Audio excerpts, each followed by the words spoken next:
Welcome to my channel. இன்றைக்கி வந்து white colour புளுமேரியா பிளான்ட்டை பற்றி பார்க்கலாம். பாருங்கள், இது எவ்வளோ அழகாக பூத்துருக்குதுன்னு. இது நல்ல வாசம், நம்ம பக்கத்தில் போகும்போதே நல்ல ஸ்மெல்லு.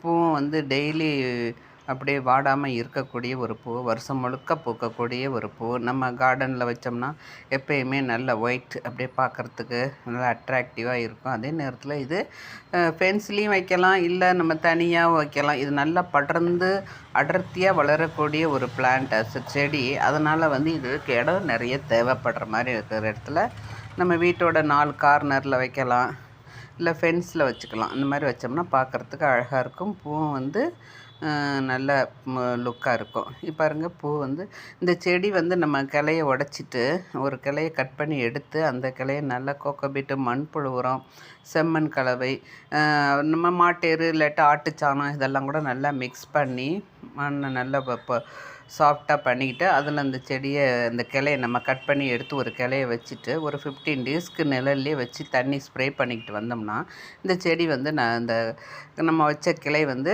வேர் பிடிச்சி நல்லா வந்துடும். ஏன்னா இந்த பால் இருக்கிற இதை பாருங்கள், உடச்சிங்கன்னா பால் வரும். இந்த பால் இருக்கிற செடி எல்லாமே ஓரளவுக்கு நம்ம கிளைகளாகவே வச்சாவே வளர்ந்துடக்கூடியது. இதெல்லாம் வந்து நம்ம தோட்டத்தில் எப்பயுமே இருந்துக்கிட்டு இருக்கும், எப்பயுமே பூத்துக்கிட்டு இருக்கும். பராமரிப்பெலாம் அதிகம் தேவைப்படாது இதுக்கு. ஸோ வந்து நமக்கு டெய்லி பூ பார்க்க அழகாக இருக்கணும், வீடு தோட்டத்தில் மணமாக இருக்கணும் அப்படின்னா இந்த மாதிரி செடிகள்லாம் வைக்கலாம். இதெல்லாம் நம்ம ஈஸியாக வளரக்கூடியது. பாருங்கள் எவ்வளோ அழகாக இருக்குது. இதுலேயே நிறைய கலர்ஸ், பிங்க் கலர் இருக்குது, ரெட்டு இருக்குது, அப்புறம் அந்த மாதிரி டபுள் கலர் இருக்குது. இப்போ ஷார்ட் வெரைட்டிஸும் வந்துருச்சு, எல்லாம் ஹைப்ரிட் வெரைட்டிஸும் வந்துருச்சு. அதனால் நம்ம வந்து இது ஒரு பெரிய மரமாகவும் வர்றது, ஷார்ட்டாகவும் இருக்குது. நம்ம எப்படி நமக்கு வேணுமோ அந்த மாதிரி நம்ம செலக்ட் பண்ணி நம்ம வச்சிட்டோம்னா நமக்கு அழகாக இருக்கும். ஆனால் இது கொஞ்சம் குழந்தைங்கள்லாம் பக்கத்தில் விடக்கூடாது. இது வந்து பால் இருந்தாவே அந்த பாலில் கொஞ்சம் பாய்சன் இருக்கும், அலர்ஜி ஏற்படுத்தக்கூடியது. அதனால் குழந்தைங்க வந்து தொடாமல் பார்த்துக்கணும். இது மட்டும் ஒரு பிரச்சனை இருக்குது.